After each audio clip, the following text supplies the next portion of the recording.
Welcome to Conversations Live.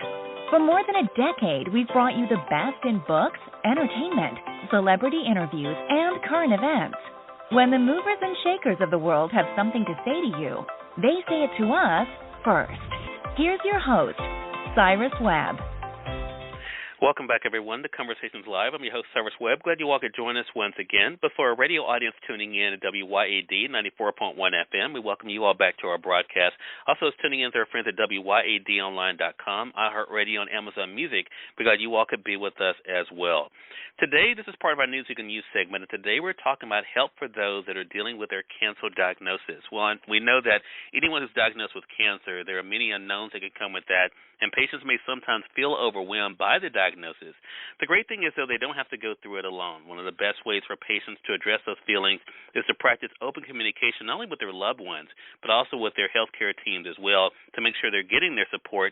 And that leads us to our two guests that are joining us today. We're excited to welcome Tracy Moore, who's joining us from the Ovarian Cancer Research Alliance, but also we have joining us a very special guest as well, and she's going to be sharing part of her journey dealing with cancer, and that is Jamie Selzer.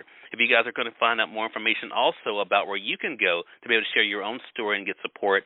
But thanks to the two of you for the time. Really appreciate it. Thank you. Thanks. So, Tracy, I want to kick things off with you because I think as I was looking at the work that you all are able to do there with the Ovarian Cancer Research Alliance, one of the things I love is the support system that's there. What are some of the biggest challenges that you've been able to see, Tracy, when it comes to patients that are faced, of course, with the diagnosis of cancer, especially ovarian cancer? It's so hard to navigate all of the information and understand one's diagnosis while also dealing with the emotions of all of the unknown. It's a cancer diagnosis is overwhelming and really scary. Is one of the things you've seen, Tracy, is that communication then becomes an issue, right? Not only, of course, with their family members, talking with them about it, but also, of course, when it comes to those in the healthcare profession. Absolutely, absolutely. When you are having a hard time processing information, it's really hard to then start expressing it and sharing it with your loved ones, right? This is so complicated, and the medical complexities are very hard to navigate. Open communication is critical at time of diagnosis and through a cancer experience, both with your loved ones and healthcare professionals. So the more patients can talk about their physical and emotional symptoms, the more others can help support them in the best way possible. Jamie, that's why I'm so glad that you could join us, and thank you again for being with us. You were diagnosed with ovarian cancer in 2015. What was your reaction, Jamie, when you were diagnosed with ovarian cancer?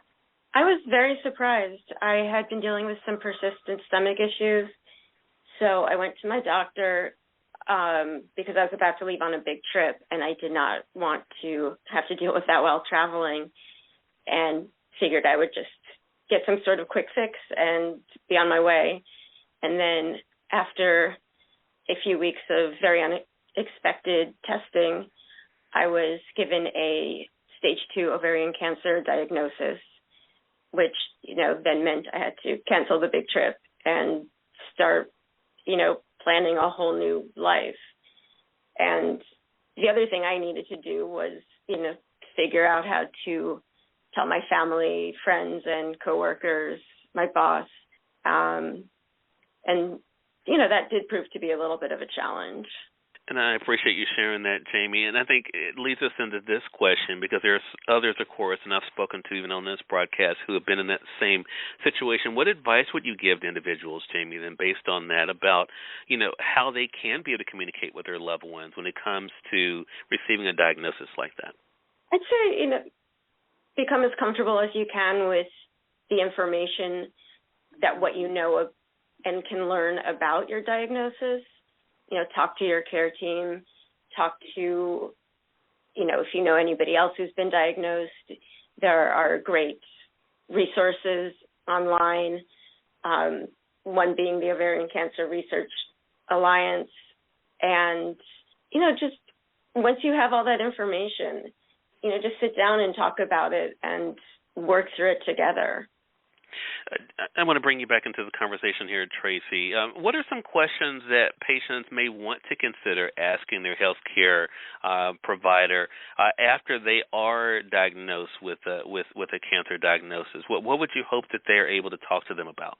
Not only their physical but emotional symptoms, understanding their diagnosis. There's so many questions.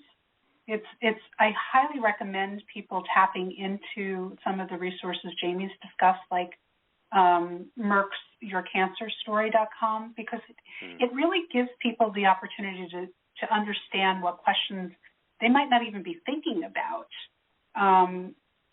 to be able to bring back to their healthcare team to understand their diagnosis. Ovarian Cancer Research Alliance is another good resource. We have oncology social workers who can actually help you develop a list of questions that you may want to ask your doctors and your healthcare professionals. It's tricky to navigate, but communication is critical. That's why I'm glad I have the two of you here to talk about this with our audience, because I think it's so important for them to be able to know they're not by themselves, but also to know what's out there. Again, everyone, Tracy Moore from the Ovarian Cancer Research Alliance has been our guest, along with Jamie Selzer sharing a bit of her own cancer journey as well. She was diagnosed with ovarian cancer in 2015, a cancer survivor who's now using her platform to be able to help others. You just heard Tracy there mention an important website, and I went to it myself to kind of get an idea of it. It's YourCancerStory.com. We do invite you, our audience, to be able to go there for more information, to see what's out there, not only, of course, when it comes to resources, but also, of course, the community there as well. Tracy, Jamie, thank you so much for the time today. Really do appreciate it. Thank you very much. Hey, thank you. And we thank you, our audience, for tuning in to another great segment of Conversations Live, part of our News You Can Use segment here at WYAD. Until next time, I'm your host, Cyrus Webb, saying, as always, enjoy your day, enjoy your life, enjoy your world. Thank you all for choosing Conversations Live. Now let's go make today amazing. Take care.